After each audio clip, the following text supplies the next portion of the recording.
होता क्या पता आपको, सस्ती दवाएं, सस्ती चीजें जल्दी असर ही नहीं करती। Right sir. गांव में हमारे एक डॉक्टर,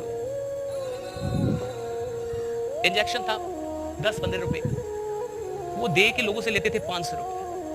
हम कहे ये तो बड़ी नालायकी है, ये तो बेईमानी है, आप 10 रुपए के इंजेक्शन को 500 रुपए में देते हैं। तो बोले कि अगर 500 ना ले तो ठीक ही नहीं होता है, और जैसे ही बोलते हैं 500 वाला दिया है ठीक हो जाता है, अच्छा लगता है उसको, असर कर रहा है 500 वाला, राइट? हाँ, कॉन्फिडेंस, हाँ, तो कॉन्फिडेंस आने लगता है। अच्छा 500 का इंजेक्शन दिया है, बिकॉज़ साइकोलॉजी, मनोविज्ञान भी तो है ना, मनोविज्ञान है ये सब। जो डॉक्टर 1000 रुपए फी लेता है, फी देते ही मरीज आधा ठीक हो जाता है। अच्छा डॉक्टर मिल गया है, 1000 रुपया फी लिया है, वही डॉक्टर आपके गांव में जाके फ्री में शिविर लगा दे, वैल्यू नहीं। हाँ, वो साइकोलॉजी, मनोविज्ञान।